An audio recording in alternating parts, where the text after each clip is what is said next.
Welcome to Life Stories. What would you do if a highly trained police dog suddenly charged toward an old man sitting alone on a park bench, only to stop, whimper, and gently nuzzle into his chest like a lost child finding home? This isn't a story about violence. It's a story about memory, invisible wounds, and the moment a forgotten war hero is finally seen, not by the world, but by the one soul that never truly left his side. Today's story will break your heart, then gently piece it back together. So if you've ever felt unseen, unrecognized, or wondered if loyalty can survive the passage of time, you'll want to stay with us until the very end. Let's begin where it all unfolded.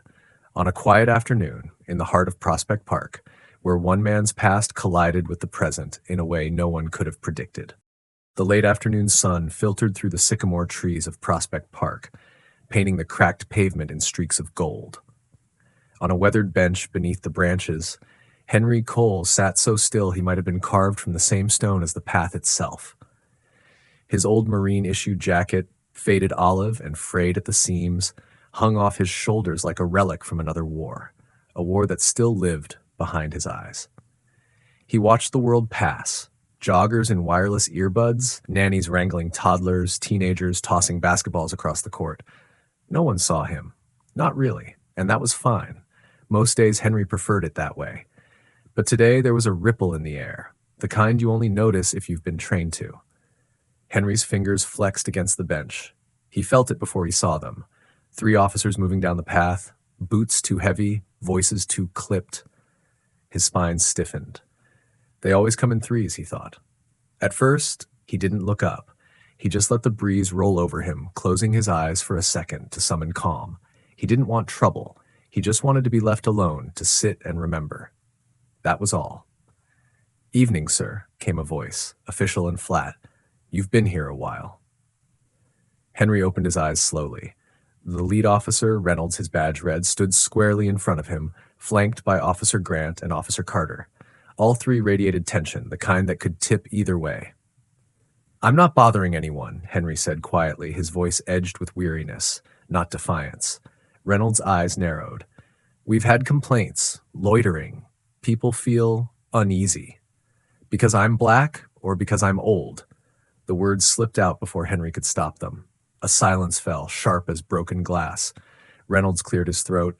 "We're just making sure everything's in order." Henry reached slowly into his coat and pulled out his worn leather wallet. He held it up like an offering. Marine Corps, 1st Recon, Vietnam. The wallet passed between the officers. Carter lingered on the faded ID photo. You could barely make out the sharp eyes and square jaw of the young man in uniform, but the name Henry E. Cole was still legible. Reynolds handed it back almost reluctantly. "That was a long time ago." Henry looked up, his voice gravel and steel. "Not long enough to forget." They stood there a moment too long. A mother sitting nearby pulled her daughter closer. A few teens from the basketball court stopped playing, sensing something. A couple phones came out, held low but recording. That's when Officer Grant spoke. "Park closes in 20 minutes. You need to move along, sir." "I come here every day," Henry replied. "This is the only place I can breathe." "You can breathe somewhere else," Grant snapped. "Is this really necessary?" a voice called out. It came from a man near the trees. Older, broad-shouldered, wearing a cap decorated with military pins.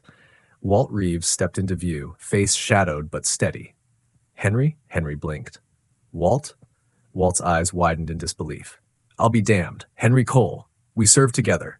Firebase Ripcord." Reynolds shifted uncomfortably. "You know this man?" Walt stepped forward. "Better than I know myself. He pulled me out of hell when my legs were shredded by shrapnel. Saved my life. Twice." There was a flicker of something, uncertainty, maybe, in Reynolds' stance. The tension hung like a noose. And then, barking, sharp, aggressive, echoing through the park like gunfire.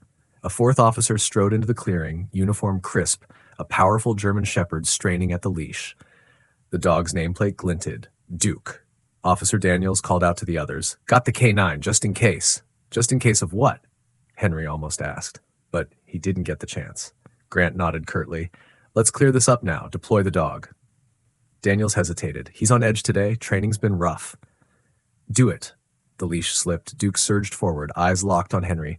The crowd gasped. Some stepped back. Phones rose. A child screamed. Walt moved, ready to shield his brother in arms, but Henry raised a hand, calm and deliberate. Wait, he whispered. The dog barreled closer. 5 feet, 3, 1, and then Duke stopped, frozen, sniffing, eyes searching Henry's face like a man waking from a dream. Henry knelt slowly, painfully. Hey there, soldier, he murmured. It's me. It's Cole. Duke whined, dropped his head, nudged Henry's chest, tail wagging in disbelief. Daniels stammered, No way. He doesn't do that with anyone. Henry's voice cracked. You remember me, boy? All those years ago? Jungle rain and rotor blades? Duke let out a soft, broken sound, a sound that carried more truth than any badge. The entire park stilled. Walt wiped his eyes. He's not just remembering, he's coming home. Have you ever misjudged someone based on a glance? Can a moment of connection truly rewrite years of prejudice? But just as the crowd leaned in, hearts softened and phones captured the impossible. Henry whispered a name no one expected, and everything they thought they understood began to unravel. Henry's hands trembled as he clutched Duke's thick fur, the dog pressing closer as if no time had passed. But time had passed, decades of it.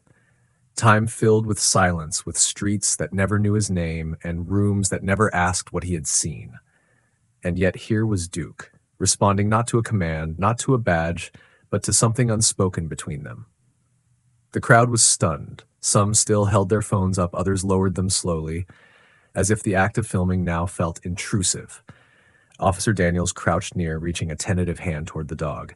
He never reacts like this. He's trained. This isn't normal. Henry didn't look up. It wasn't normal then either, he said, voice gravel soft. They said the same thing in 72, that he wasn't fit to serve, too loyal, too emotional. Daniels blinked, confused. Wait, this isn't just a coincidence? You think this is the same dog? Henry's lips twitched in something between a smile and a flinch. No, of course not. But the name, the look in his eyes, the way he moved when he saw me? He shook his head. Sometimes you recognize a soul even if the body's new. Walt knelt beside him, his eyes misted. You called out a name, just before the dog stopped. Henry's shoulders stiffened. You didn't say Duke. Henry didn't answer. He didn't have to. Walt's voice dropped lower. You said Elias. And the name hit the air like a bolt. Not many heard it clearly, but Walt did. And in the way Henry flinched, in the way his fingers clenched tighter around Duke's scruff, the truth poured in like floodwater, breaching an old levee. Behind them, Officer Grant scoffed. What the hell does that mean? But Daniels was watching Henry carefully now, not with suspicion, but with something resembling reverence. Elias? Who was that? Henry inhaled, slow and deep. My brother, he said. We shipped out the same year. He never came home. The silence that followed was heavy, but not dead. It was listening. He was just 19, Henry continued, his voice low and sharp with memory. Didn't even want to enlist, but he followed me, said he trusted me to bring him back. I told him I would. Walt closed his eyes, pain flickering behind his lids. We were split up during the Tet Offensive. I searched for days, weeks, nothing. Henry's hands gripped his knees. They said the jungle ate him, but I knew better. I knew I failed him. Duke let out a low whine, curling closer into Henry's chest as if to silence that memory. And I carried that. Henry's voice cracked now. Every damn year. Carried it when people crossed the street rather than walk past me. Carried it when I was told to move along from benches like this one. Carried it when I realized this country only wants its heroes clean, polished, and dead. The crowd stirred. Someone began to cry quietly. Daniels glanced at his fellow officers, then at Duke. So, why now? Why here? Henry finally looked up. His eyes were glassy but burning, because something out there is tired of silence, because even a dog knew I was still waiting for someone to see me. Reynolds shifted, clearly wrestling with something. Mr. Cole, he said, voice more tentative than before, we didn't know. We didn't mean. Henry cut him off. You didn't ask. Walt spoke then, firm and measured. We all come home from war missing pieces. Some of us hide it. Some of us are forced to live it in public. But you, he turned to Henry, you carried two burdens, yours and your brother's. There was movement at the edge of the park. A young man, 20s, lanky, nervous, approached. His face was unfamiliar, but he held something wrapped in cloth. He paused in front of the group, eyes darting from the officers to Henry. I think this belongs to you, he said, holding out the bundle. Henry hesitated, then took it gently. Unwrapping the fabric, his breath caught. Inside was a rusted military dog tag and a photo, weathered, sun-bleached, of two boys in fatigues, grinning like the world hadn't broken them yet. "Where did you get this?" Henry whispered. "My grandfather," the boy said. "He passed last month. He was a corpsman in your unit. Left this for me with a note. Said if I ever met a man named Henry Cole in Brooklyn to give him this." Henry's hands trembled, his jaw clenched. The photo, the tag, the name, E. Cole. The pain he'd buried for so long rose like smoke from a smoldering ruin. The grief, the guilt, everything he never said, never mourned, all of it cracked wide open. And yet in the center of that pain stood Duke, tail wagging, eyes soft, waiting. Henry sank back onto the bench, overwhelmed, the crowd a blur of shapes and faces. Somewhere behind him, Reynolds muttered, "We need to rethink everything." No one answered. They didn't need to. Do you believe some wounds can ever truly heal, or are some meant to be carried quietly forever? As the sun sank beneath the trees and the crowd stood suspended between revelation and regret, a quiet voice rose above the stillness with a name that none of them expected, changing everything, yet again. Henry sat motionless, the dog tag heavy in his palm, the worn photo balanced delicately between his fingers. Time folded in on itself. He could feel it. The laughter of two boys in jungle heat, the screams that followed, the promises made and never kept. Around him, the world had gone quiet again, not because no one cared, but because for the first time in a long time, they understood. Walt remained at his side, eyes on the photo, one hand gently resting on Henry's shoulder, grounding him. The young man who'd brought the photo, Mason, stood nearby, unsure if he'd just opened a wound or handed Henry the only piece of closure he'd ever get. Officer Daniels crouched, his voice soft and careful, as if approaching a man on a cliff's edge. "Was that your brother's?" Henry nodded. "His last photo. I took it right before the ambush." His thumb brushed across the image as though he could wake the past with touch alone. "I never had the chance to bury him, like never said goodbye." Mason cleared his throat. "My grandfather said Elias didn't die right away. He held on. Told him to pass this along if he ever made it back." He paused. "Said he kept repeating your name, even as the medevac came. He made it out, but he lost the photo in the rush." Henry closed his eyes. The grief that had calcified over years cracked open, not in agony, but in something softer, like relief. He hadn't failed his brother, not completely. Elias had survived long enough to remember him, to hold on to his name. Duke shifted beside him, sensing the shift in energy, resting his head in Henry's lap as if to say, "It's okay now." The crowd that once watched in judgment now stood in reverent silence, not as spectators, but witnesses. The officers, Grant, Reynolds, Carter, had taken a step back, no longer guards of authority, but quiet observers of a story they had almost erased before it was told. Walt wiped his eyes. "Sometimes we don't get the closure we want, but we get the truth. That's enough." Henry looked at him, voice rough but steady. "It has to be." He turned to Mason. "Thank you. You did more than deliver a photo. You brought my brother home." The boy blinked rapidly, swallowing hard. "He would have wanted you to know."